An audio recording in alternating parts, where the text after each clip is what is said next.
place, and clearly has some sort of a problem. Maybe stuck in gear.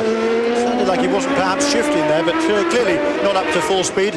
And we hope he's going to keep out of the way. That Newman's car, the Minardi Team USA, owned of course by Paul Stoddart, is one of the owners there, along with Keith Wiggins and Cedric the Entertainer, still on board. He's actually not here this weekend because he's making a new movie, but Cedric is still very much a part of this team.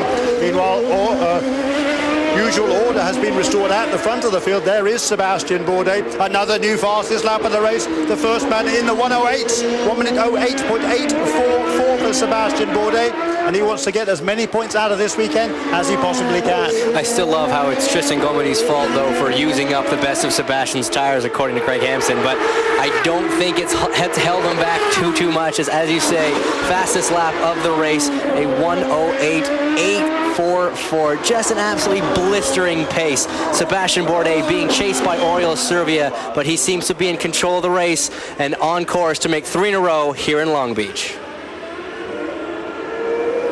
So there is car number 14. That is Robert Doornbos from Holland. He has indeed a gearbox problem, we are told, as he pulls that car onto pit lane to retire. Shame for him. He was running inside the top 10, had a fabulous run a week ago in Las Vegas. Got that car up to a magnificent podium finish on his debut in a Champ Car World Series. The first man on the podium in his first ever race since Nigel Mansell way back in 1993.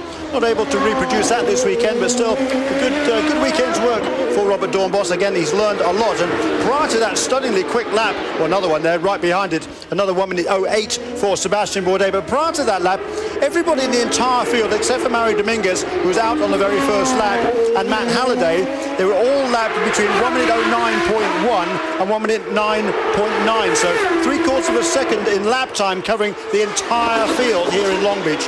Shows the parity of these cars, James. It shows the parity and the competitiveness of this field. I mean, you've got a bunch of different teams, drivers from a bunch of different experience. You got rookies, you got guys who've done 200+ starts, and right now they're all running within 3/4 of a second. It's just fantastic, especially this late stage in the race. Tires are running low, track's really rubbered in, but fuel loads are different. It shows how competitive this series really is and how tough it is to be at the front of this field, which just proves why this man, Sebastian Bourdais with Newman-Haas Lanigan Racing, is just the class of the field. He is ahead of everyone. It's so impressive what he is able to do. Yeah, he really is a talent, and we talked about it before. He had a test with the Red Bull Formula 1 Toro Rosso Formula 1 team towards the end of last year, and he very much impressed Gerhard Berger, who is the team principal there at Toro Rosso. And I can tell you, Berger is not a man that is easily impressed. And he's been a dream for Sebastian Bourdais to get into Formula 1, and who knows whether that dream will be fulfilled in the years to come. But right now he's dedicated to Champ Car, and is that Tristan Gomedy? Pacific Coast Motorsports. I can't see if it's a number 29 or 28. It looks like, is that Figge?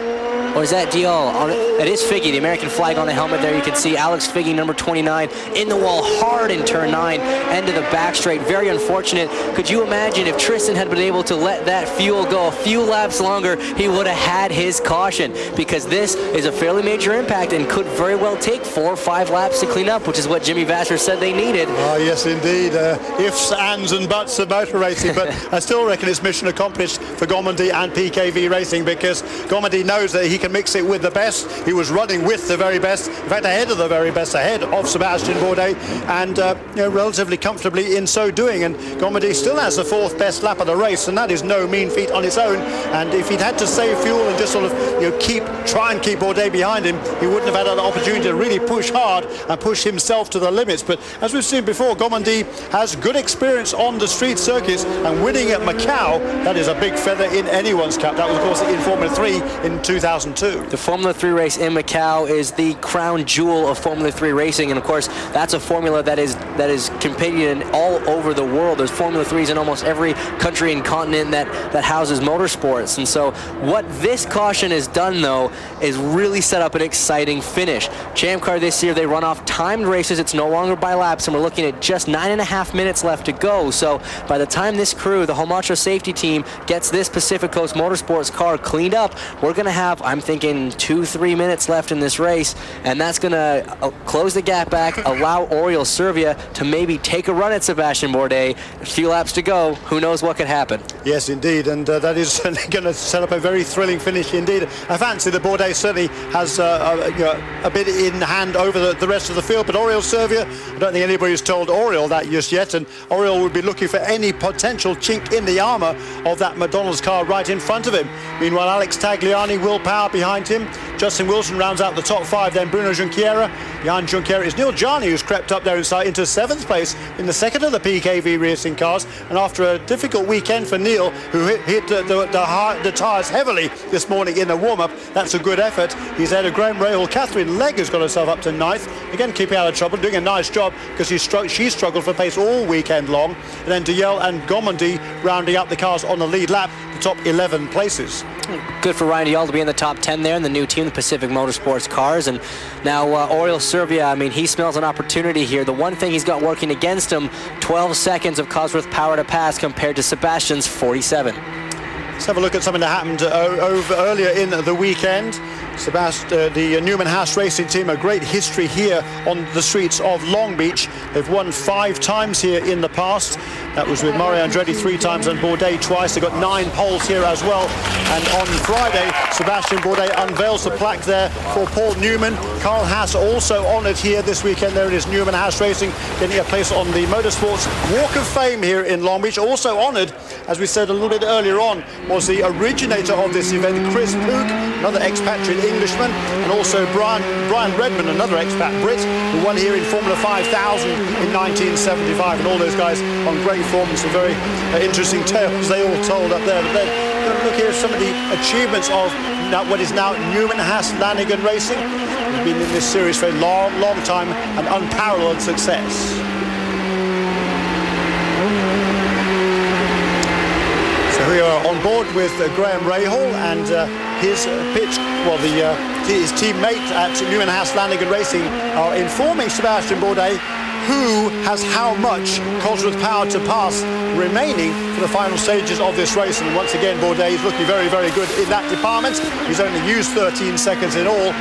Once, I think that was an attempt to get past... who was it trying to get past earlier on? Tristan Gomondi, when he was leading the race after that restart. But Oriol Servia in second place. He has only effectively 1 more use of that push to pass. He's got 12 seconds left. Alex Tagliani is showing he's only 4 seconds, but he can use that for 1 full run down the Shoreline Drive. Marty Snyder is in the pit lane, and he is in the Forsyth Championship Racing pit. Marty Snyder.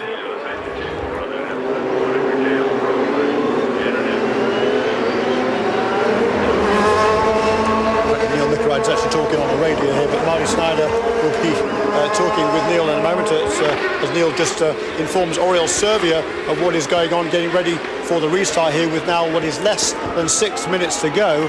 And Alex Figge there, Marty Snyder. Well, guys, we're going to talk to Neil Milkerite. This caution certainly helps you out, doesn't it?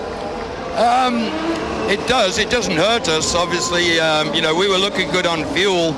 Honestly, I'm not sure that we've got anything for Bourdais. I mean, he's pretty much in a class on his own today. He's going very well. You know, we're a little bit concerned about Tagliani right behind us, but right now there's about 6 or so minutes left to go in the race. Hopefully they'll get the accident cleaned up and have a couple of laps to fight it out at the end. And if nothing else, you guys are having fun on the radio, joking back and forth like you guys have been together for years. Well, we try to keep it light. All right, having some fun on the radio. Oriol's having a lot of fun in the race car, Bill. And you know what? You heard them say it all day long from the other teams, how much Sebastian Bourdais has had for everybody. They have had pretty much a textbook race, no adjustments on that race car. The race setup they began the race with is the one they'll end the race with. In fact, the biggest problem today was when they had the problem with the air compressor down here. That's a pretty good day at the races. So unbeknownst to these guys on pit lane, Alex Figge in some discomfort there was being lifted out of his damaged car there, the Imperial Capital Bank car of the Pacific Coast Motorsports team by the Hilmatro safety crew, and he has now been put into the ambulance and will be taken to the Champ Car medical unit here on site at the racetrack, and we'll bring you news as soon as we can of whatever injuries Alex might have sustained in that very heavy impact with the wall there in turn 9, Jay. James. Now, you may have seen they pulled him out, still attached to that safety seat that are installed in all the Champ cars.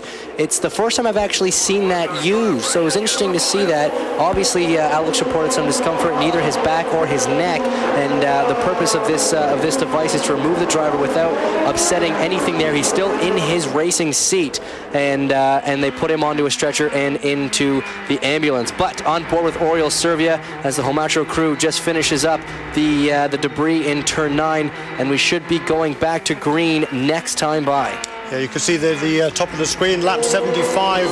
We are on right now, so it'll be completed very shortly, and a time ticking away there on the top of that ticker. 3 minutes 44, 43, 42 seconds to go. 3 minutes and 42 seconds left to go in this race, and drivers, excuse me, are being told we will go back to green next time around. The lights go out on the safety car, or do they? That's what we're being told. He hasn't actually got to the start-finish line yet, but when he gets to the start-finish line, we're told that the lights will go off the safety car. Here we go. There is, you can see Alex Figge there. That's good. He's waving to the crowd, and as you were saying, James, he's on the backboard as it's part of the seat in his new generation Champ cars, and they're just taking all the precautions they possibly can.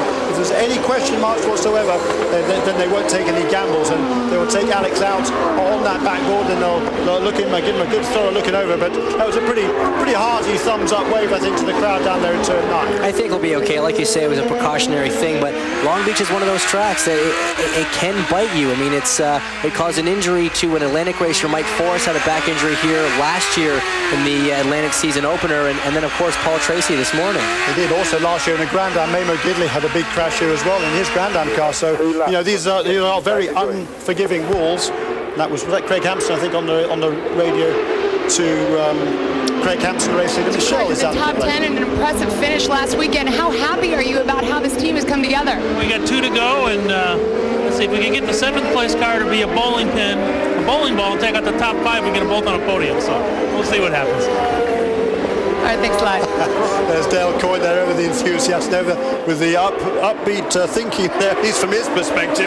But see, it's another very good day. He had both of his cars in the top 6 last time out in Las Vegas, and now both cars in the top 9. Junqueira in 6th place and Catherine Legge in 9th. And yes, they've both been fairly unobtrusive, but let me tell you, Catherine Legge has set the 6th fastest lap of the race, and that's exactly what she did last year ago. She was quick in the late stages, so any thoughts or concerns about Catherine's fitness, well, you can throw those out on the window. Well, now, here we go. The safety car has pulled off. Sebastian Bourdais gets a great jump. He comes across the start-finish line. Oriol Servia is on the Cosworth Power to Pass. So is Sebastian Bourdais. So are all the race leaders, with the exception of Alex Tagliani there in 3rd place. And look to the inside, there was thinking Justin Wilson about making a move, but no, Will Power cuts off that as they go into turn 1. The same order. Bourdais, Servia, Tagliani, Power and Wilson, the top 5. Then behind them, Junqueira, Jani, Rahal, Legge and Deyell on board here with Justin Wilson with just 1 minute 10 seconds to go. Just one more lap after this one, James. They will come around and get the white flag, meaning 1 to go this time by. Oriol Servia made a good gap as Justin Wilson takes a look down the inside of Will Power into turn 6. Not going to make that stick. Oriol Servia is out of push to pass. Alex Tagliani has just 4 seconds. Will Power 10. Justin Wilson 19. Marty Snyder is in the pit lane. I'm ready, Bill. I apologize. Will Power's had a terrific day. Big shout out to those guys, and they've stayed in the top 5 all day long. Will talk to me about championship. Not so much trying to win this race, but focusing on the championship this year. He set himself in a good position. He certainly has. That's talking about Will Power there of Team Australia. He won the race 1 week ago in Las Vegas, now running in 4th place. That would certainly be a very good afternoon. Justin Wilson, we're on board with there. He is using the Cosworth Power to Pass, but so in a defensive mode is Will Power, and he looks at the inside. Down is so much for conservatism. There goes Will Power with a brilliant move down the inside of Alex Tagliani to take over another podium position. That was fantastic. He got on it, I think, initially in defense because Justin Wilson was very close to him, but he managed to get a good enough run off that final corner to get a run on Alex Tagliani. And look at the gap he's pulled out. Alex going slow. Justin Wilson looking down the inside of turn 6, and he will make that stick, I think, if he can get on the power without too much wheel spin. I think he's done it. The 2 of them are going to drag into the 8th corner. You cannot really pass there. Behave, Alex.